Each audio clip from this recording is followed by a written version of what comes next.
कहना चाहेंगे कि भगवान शिव कोई शरीर नहीं है भाई। क्या नहीं है? जो शरीर है ही नहीं तो वो सेवन कहां से कर रहे हैं? वो तो यज्ञ से सेवन करते हैं। अपने स्वार्थ की सिद्धि के लिए ऐसी बात नहीं करनी चाहिए। दूसरी जानकारी, अगर ऐसा है भी, आपको ऐसा लगता भी है, तो भाई भगवान शिव तो जहर भी पीते हैं। जो आपको ऐसा कहते हैं कि भगवान शिव को भांग धतूरा और भी बहुत कुछ, इससे उनकी सिद्धि प्राप्त होती है, उनकी कृपा प्राप्त होती है, उनका भजन होता है, उनका जप होता है। तो इसका जो उत्तर है, इसका उत्तर ये है, जो ऐसा कहते हैं, पहली बात तो मैं आपको उत्तर दे रही हूँ कि भगवान शिव कोई शरीर नहीं है। जो शरीर नहीं है तो खाएगा पिएगा कहाँ? देवताओं को तो सिर्फ यज्ञ की आहुति जो दी जाती है, अग्नि के मुख में आप जो वो भी घी के द्वारा जो भी सामग्री आप यज्ञ में डालोगे, उससे देव को भोग लगता है। अब फिर भी अगर आपके ऊपर थोपी जाती है बातें कि नहीं जी ऐसा ही होता है, वो सब खाते पीते हैं ये सब, तो सबसे पहले तो ऐसे लोगों को ऐसा बोलो कि भगवान शिव जहर खाते हैं, वो जहर को पीते हैं। ऐसा करो, लाओ बड़ा जहर है तो कालकूट जहर को भी पी गए। आपको तो हम चूहे मारने की दवाई देते, वो पी जाओ भाई, ठीक है ना? भाई चूहे मारने की दवाई पियोगे तो बात समझी जाएगी, वास्तव में शिव की उपासना हो रही है। भगवान शिव जो है ये सब और चीजें भी खाते पीते हैं, तो जहर भी पीते हैं, इसलिए जहर तुम भी पिया करो रोज। बड़ा जहर कान को मत पियो, चूहे मारने की दवाई लाओ तो वो दिया करो। तो ऐसा मार्ग नहीं दिखाना चाहिए। अपनी किसी जड़ी बूटी के या स्वास्थ्य के भाव से कुछ औषधियों के रूप में कोई सेवन करता है, उसको उन कार्य को करने दो, लेकिन धर्म के साथ छेड़खानी नहीं, ग्रंथों के साथ छेड़खानी नहीं, संसार को भ्रमित करने का नहीं, संसार को गुमराह करने का नहीं। हाँ, आपको कोई औषधियां, ये सब औषधियां हैं, औषधि के रूप में आपको सेवन करना आप कीजिए, लेकिन संसार को ऐसा निर्देश करना कि भगवान शिव ये खाते पीते हैं और माँ भगवती गिरिजा उसको रगड़ती हैं, घोटती हैं, पिलाती हैं। अरे पागल हो गए वो क्या तुम? वो पराशक्ति जगदम्बा जो इस ब्रह्मांड को उत्पन्न करती है, इस ब्रह्मांड को पालती है, अंत में जब समय और अवधि पूरी हो जाती है तो कालका का रूप काल बन के तुझे संपूर्ण ब्रह्मांड को ले निकल जाती है। जहाँ से प्रकट करती है वहीं समाप्त कर देती है। बोलिए सच्चे दरबार की। तो धर्म के साथ छेड़खानी नहीं, ये बिल्कुल मान्य नहीं। औषधियां सेवन कर सकते हैं, आप बोलिए औषधि हम सेवन करते हैं, दवाई हो सकती है, लेकिन मेरे प्रभु के लिए ऐसा बोला कि भगवान भोलेनाथ जो है ये सब फटफटाकारी को एक शरीर थोड़ी है। अरे इस भूलभुली में बैठे हुए वो दयालु, वो करुणा कर, वो तो कुछ भी सेवन नहीं करते हैं, आपका सात्विक भाव मात्र वो सेवन करते हैं और माँ जगदम्बा की जो भक्ति करते हैं, पारायण करते हैं। इसमें तो सबसे पहले कौन रहते हैं? भगवान शिव कहते हैं। वो पहले कृपा करने के लिए वो पहले आते हैं, क्योंकि माँ वो परा दूर है, उन तक हर कोई पहुंच नहीं सकता। लेकिन मेरे प्रभु देवादिदेव महादेव शिव वो इतने दयालु, इतने भोले, इतने करुणाकर हैं कि आप माँ की भक्ति करते हो, माँ का भजन करते हो, उनके व्रत और उपवास करते हो, उनका तप करते हो, तो तड़प वो उठते हैं, वो निवेदन करते हैं भगवान तुम्हारा बाल दुखी हो रहा है और स्वयं हाथ देते हैं आगे कि अनुभव है मेरा। वो इतने दयालु, इतने दयालु, इतने सतोर ऐसे अनाप शनाप वार्तालाप अपने दिमाग से हटा दो, मिटा दो। ये कोई सत्य नहीं है। भगवान देवादिदेव महादेव, माँ जगदम्बा पराम्बा के साथ में अंकी भ्रुकुटी के बीच में एक ज्योति लाइट के रूप में दोनों एक साथ बैठे होते हैं।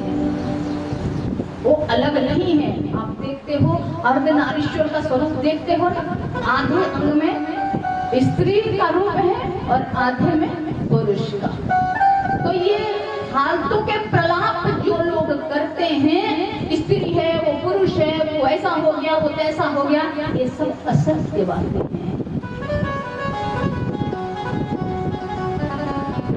वो दोनों एक है, आधा अंग स्त्री और आधा अंग पुरुष। और ऐसे ही हम सब भी हैं। तो ऐसा कभी होता है कि आधा अंग तो पवित्र हो गया और आधा अंग अपवित्र हो गया? ऐसा होता है? आपका एक अंग आप बाहर फेंक के रखते हो अपना क्या? तो क्या क्या आप लोगों को कुरीतियां फैला दी, बढ़ा दी, आप लोगों के दिमाग में बिठा दी कि स्त्री अपवित्र होती है, उसको बाहर को रखो, इतने दिन उसको इधर रखो, इतने दिन उसको वहां रखो, उसको आगे मत छुआओ। ये कहां से है? जो भगवान स्वयं बता रहा है कि स्त्री और पुरुष, नर मादा, नर नारायणी, नर नारायणी, ये दोनों एक हैं। ये दोनों एक हैं, ये कुरीतियां हैं। कई बार हम सुनते हैं कुछ चैनलों पे चलता है बड़ा बवाल कि वो स्त्रियों को, महिलाओं को, माताओं को व्यासपीठ पे बैठी ऐसा हुआ तैसा हुआ। चलो हम तो सन्यासी हैं, कुछ भी हो, वो कन्याएं जो भी हैं, जो देवियां हैं, तो ऐसा कहीं होता है क्या कि ज्ञान की चर्चा का अधिकारी तो सभी? हमारी वेद की ऋचाएं हमारी ऋषिकाओं ने लिखी है। बहुत सारे वेद की बहुत सारी ऋचाएं ऐसी है, जब वेद की ऋचाएं ऋषिकाएं स्वयं लिख रही है, सहयोगी बन रही उनके साथ बैठ के यज्ञवाणी के साथ संवाद होता है। माता गौरी ने जब संवाद किया तो यज्ञवालिक ऋषि प्रणाम करने लगे, माँ आप इसको सही कीजिए, वेद को नहीं पढ़ सकती स्त्री, ये नहीं कर सकती, वो नहीं कर सकती, ये सत्य नहीं है। इसीलिए इस कुरीति को तोड़ने के लिए भगवान ने बार बार इस तरह के जन्म लिए हैं। अगर हम अनादिकाल से बात लें तो भी माँ अनसुईया जैसी, गायत्री जैसी, गर्गी जैसी, आगे के युगों में भी माँ रानी झांसी जैसी, अहिल्याबाई होलकर जैसी बड़ी बड़ी विदुषियां जिन्होंने सारा देश का संचालन स्वयं किया। रात दिन तो वो कार्य करती थी, रात दिन पूजा पाठ करती थी, तब उन्होंने इस देश को बचाया है। विवेकानंद जैसे, शंकराचार्य जी जैसे अद्भुत योगी, इस देश को संचालित करने वाले स्वामी दयानंद सरस्वती जैसे, जिन्होंने उस समय की उस कुरीति को तोड़ने के लिए अपनी पूरा जीवन लगाया और आर्य समाज की स्थापना की, मात्र इसके लिए कि काट मार ये कुछ लहू लुहानी जो देश में हो रही है, मूर्तियों का खंडन, देश में जितने भी विकार फैल गए हैं, मुगलों के द्वारा तोड़े गए थे, मूर्तियां तोड़ी जाती थी, मंदिर तोड़े जाते थे, देश को लूटा जाता था, तो उन्होंने देशवासियों का ध्यान कहाँ हटाया, कहाँ लगाया? यज्ञ में लगाया कि अगर तुम इस मूर्ति और मंदिर को बनाना बंद करोगे, इसके पीछे मरना बंद करोगे, यज्ञ करोगे, तो उनका ध्यान भी वहां से हट जाएगा। इसलिए किया था उन्होंने। तो वो योगी जो ऐसे ऐसे हुए हैं, वो कहाँ से आए हैं बताइए आप? किसी माँ के गर्भ से आए कि नहीं? माँ के गर्भ से आए ना। अब अच्छा एक बात और बताओ, फिर और भी चलो इनके पास बहुत सारे बहाने बहाने होते, ये बहाने करते करते जब इनको वेद की शास्त्रों की बात की जाती है कि कहाँ ऐसा लिखा है, हमारे ग्रंथों में नहीं लिखा, हाँ बाद में जो लिखा है द्विवेदी ने त्रिवेदी ने, वो जो उन्होंने किताबें बनाई उसको हम ग्रंथ मानते नहीं है। वो बाद में बनाए लिखे गए ना, वो तुम पालन करो। हमारे वेदों में ऐसा कोई कार्य नहीं। वेद माता गायत्री की सदैव पूजा होती है। वेद तो स्वयं गायत्री माँ, तो वेद तो स्वयं ही गायत्री है। गाने योग्य गायत्री कौन है सिर्फ, और वेद से ही सारा कुछ ज्ञान। वेद से आगे शास्त्र हुए, वेद से आगे पुराण हुए। मुझे बताओ, दो उत्तर, कहां से बना दिया इन्होंने ये कर्मकांड? अब अगर इनके पास सारे बहाने समाप्त हो जाते तो एक बहाना बचता कि नहीं, जब माताएं रजस वाला होती तो अपवित्र होती।